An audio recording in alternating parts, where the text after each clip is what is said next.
అంటే చెప్పండి, అంతేకాని రోడ్డెక్కితే బాగోదు, గీత దాటితే వేటే అంటూ కాంగ్రెస్ పెద్దలు పదే పదే వార్నింగ్ ఇస్తున్నారు. అయినా లీడర్ల తీరులో మార్పు రావడం లేదట. కొందరు ఏకంగా పార్టీ ఆఫీసులోకి గొర్రెలను తోలుకొచ్చి హంగామా చేయడం హాట్ టాపిక్ అవుతోంది. గొర్రెలతో నిరసనపై సీఎం రేవంత్ సీరియస్ గా ఉన్నారట. మంత్రి పదవి ఆశిస్తున్న ఎమ్మెల్యేలు ఇలాంటి చర్యలకు పాల్పడ్డారని భావిస్తున్న ముఖ్యమంత్రి వాళ్ళెవరో ఆరా తీస్తున్నారని తెలుస్తోంది. ఇక నుంచి స్ట్రిక్ట్ గా బిహేవ్ చేయాలని డిసైడ్ అయ్యారట.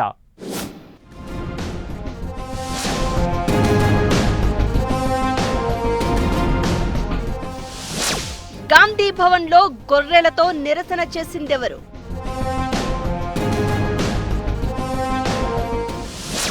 గీత దాటొద్దని పార్టీ పెద్దలు వార్నింగ్ ఇస్తున్నా మారని నేతలు.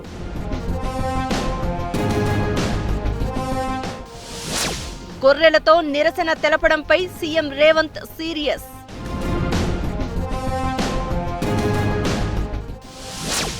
గొర్రెలతో నిరసన వెనుక ఎవరున్నారని ఆరా.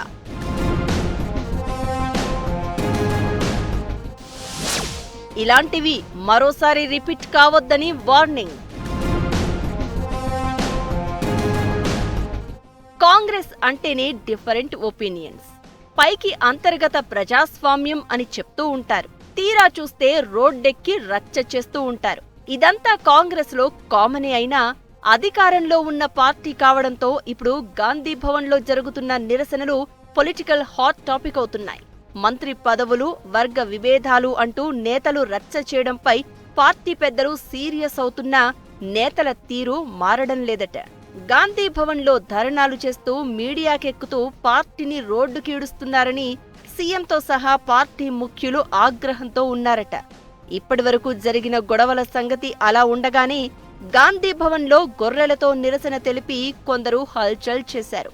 పార్టీ ఆఫీస్ ఆవరణలోనికి ఏకంగా గొర్రెల్ని తోలుకొచ్చి దాదాపు గంటకు పైగా హంగామా చేశారు.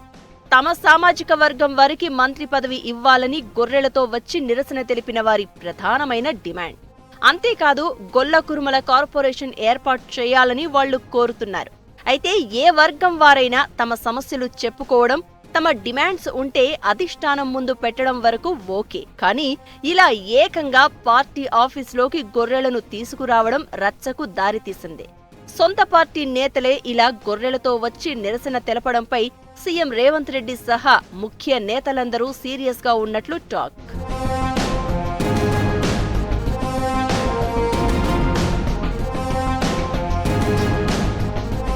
ఈ మధ్యే మంత్రివర్గ విస్తరణ జరిగినా ఇంకా కొన్ని సామాజిక వర్గాలు తమకు ప్రాతినిధ్యం కల్పించాలని కోరుతున్నాయి. ఇంకో 3 బెర్తులు ఖాళీగా ఉండడంతో మంత్రి పదవులు ఆశిస్తున్న వారు హైదరాబాద్ నుంచి ఢిల్లీ వరకు పైరవీలు చేస్తూ వచ్చారు.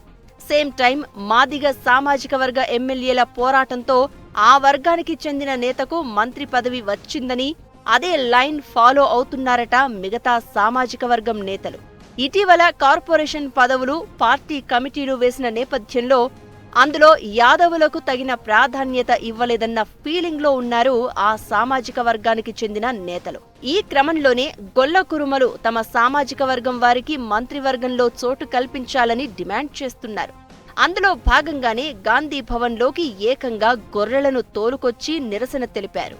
పార్టీ రాష్ట్ర వ్యవహారాల ఇన్ఛార్జ్ అధిష్టానం పెద్దల్ని కలిసి మంత్రి పదవి కోరటం, ఇతరాత్రా పదవుల్ని ఆశించడంలో తప్పు లేదు. కానీ ఇలా సొంత పార్టీ ఆఫీస్ ఆవరణలో ధర్నాలు చేయించడంపై సీఎం రేవంత్ రెడ్డి సహా పార్టీ ముఖ్య నేతలంతా సీరియస్ గా ఉన్నారట. ఇది క్రమశిక్షణ రాహిత్యమే కాక పూర్తి బాధ్యత రాహిత్యమని భావిస్తున్నారట సీఎం రేవంత్ రెడ్డి. ఈ క్రమంలోనే పొలిటికల్ అఫైర్స్ కమిటీ సమావేశంలో రేవంత్ రెడ్డి వార్నింగ్ ఇచ్చినట్లు తెలుస్తోంది. గాంధీ భవన్ లో గొల్లకురుమల ధర్నా వ్యవహారంపై సీరియస్ అయినట్లు సమాచారం. క్రమశిక్షణ ఉల్లంఘిస్తే కఠినంగా వ్యవహరిస్తామంటూ సీఎం హెచ్చరించినట్లు తెలుస్తోంది. గొల్లకురుమలు ప్రత్యేక సమావేశాలు పెట్టుకోవడం, తమకు గుర్తింపు ఇవ్వరా అని మాట్లాడడం లాంటి అంశాలన్నింటినీ పరిగణలోనికి తీసుకుని సీఎం మాట్లాడినట్లు తెలుస్తోంది. గాంధీ భవన్ లోకి గొర్రెల ఘటన వెనుక పలువురు నేతలు ఉన్నారన్న అనుమానం వ్యక్తం చేస్తున్నారట సీఎం రేవంత్ రెడ్డి. మంత్రి పదవి ఆశిస్తున్న నేతలే వెనకుండి అలా చేయించి ఉంటారని అనుమానిస్తున్నారట. ఇలా పార్టీని తనను ఇబ్బంది పెట్టే విధంగా జరుగుతున్న పరిణామాలపై మాత్రం సీఎం కాస్త సీరియస్ గానే ఉన్నట్లు సమాచారం. పదవులు ఆశించడం, తమ సామాజిక వర్గానికి న్యాయం జరగాలని కోరుకోవడంలో తప్పు లేదు. కానీ పార్టీ కార్యాలయాల ముందు ధర్నాలు చేయించడమంటే పార్టీని అవమానించినట్టే అని భావిస్తున్నారట. తాజా హెచ్చరికల ద్వారా అలాంటి వాళ్ల మీద తాను ఓ కన్నేసి ఉంచాను అన్న సంకేతం ముఖ్యమంత్రి పంపారు అన్న టాక్ వినిపిస్తోంది. అయితే ఇదే అదునుగా గాంధీ భవన్లోకి గొర్రెలతో నిరసన అంశాన్ని తమకు అనుకూలంగా మార్చుకునేందుకు బీఆర్ఎస్ ట్రై చేస్తోంది. గొర్రె కురుమలకు కాంగ్రెస్ ప్రభుత్వంలో తగిన ప్రాధాన్యం లేదని, రేవంత్ సర్కారు పట్టించుకోవడం లేదని బీఆర్ఎస్ ఆరోపిస్తోంది. దీంతో ఈ వ్యవహారం కాస్త పొలిటికల్ టర్న్ తీసుకుంది.